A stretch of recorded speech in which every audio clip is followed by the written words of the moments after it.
One of the most famous English series, Money Heist, is a Spanish crime drama television series that is created by Alex Pina, the producer. So, besides a great storyline about the robbery, there is something that caught my eyes.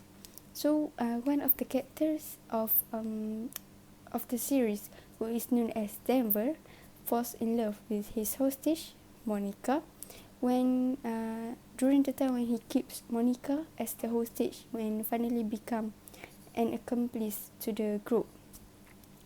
So little do you know, this situation has a name called Stockholm Syndrome, and it is important to know and to be aware that it can be happened in our daily life too. So I have been doing my research, and I feel like people have to know about this syndrome and how it can affect us. So from my research, I will explain this Stockholm Syndrome in three different areas. What exactly Stockholm Syndrome is, Stockholm Syndrome in our daily life, and effects and treatment towards Stockholm Syndrome. So moving on to the what exactly Stockholm Syndrome is. So according to Holland 2019, Stockholm Syndrome is a psychological response when victims falls in love with their captors. So in these weeks, months, or even years of captivity, this psychological link grows. So where and how this Stockholm Syndrome started is when back in 1973, for 6 days after a bank robbery in Stockholm, Sweden, two men kept 4 people hostage. Then, following the release, they refused to testify. They declined to testify to the police, to the officials, and even started raising money for their own safety against their captors. So, the word Stockholm Syndrome was first used by the psychologists and mental health experts in a situation in which hostage develop an emotional and psychological links towards their captors, towards the individual who kept them. So, however, this syndrome may be said by medical professors that as a coping mechanism, or a way to support victims in order to cope with their awful trauma. So, moving on to the examples of Stockholm Syndrome cases. So there are a few high-profile cases, which is first encountered in 1974. Patty Hearst, a granddaughter of a businessman and newspaper editor William Randolph Hearst, she gave up her family and changed her identity, and even took part in robbing banks at the SLA, which is Symbionese Liberation Force. So Hearst was later convicted, and in her trial, she was defending Stockholm Syndrome, and it is not working. And then she was incarcerated for 35 years.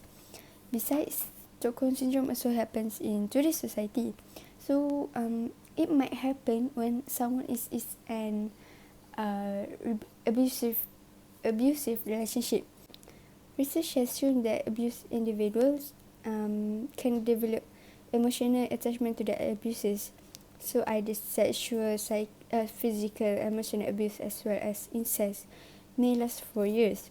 So over this time, a person may develop positive feeling or sympathy towards the person who abused them. Okay, so next, let's talk about the effects and the treatments towards Stockholm Syndrome. So, Stockholm Syndrome might have long-term effects towards both victims and the captors. So, as for the victims, it might cause positive feelings towards the captors and negative feelings towards the officials and the police. So, the reason why I said that, because when they finally got out of that terrifying situation, they realized that they took time to cope with that situation and might grow feelings towards the captors, and they chose to feel sympathy towards them. So this might this affects to the police and the officials to investigate the case. So because they refuse to testify and decline to testify. So for the treatment to this problem, the specific person who acquired Stockholm syndrome has to meet psychiatrists, as this is related to trauma. So psychologists and psychotherapists can help you understand what happened, why it happened, and how you can move on with safe coping methods. So they also will allocate you positive feelings, will allow you to realize that the incidents were not your fault. So to sum things up, Stockholm syndrome is not an official mental health diagnosis. Instead, a coping strategy is considered. So it can be created by people who are being raped, trafficked, victims of incest or terror. So proper care will improve rehabilitation all a long way. Okay.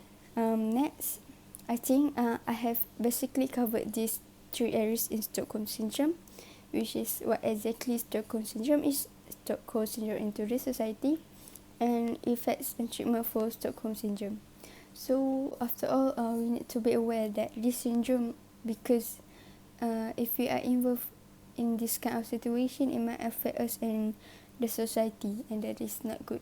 So I hope I have covered Stockholm syndrome fully, and you get a lot of inputs from my speech, and I hope I can aware you about Stockholm syndrome is real.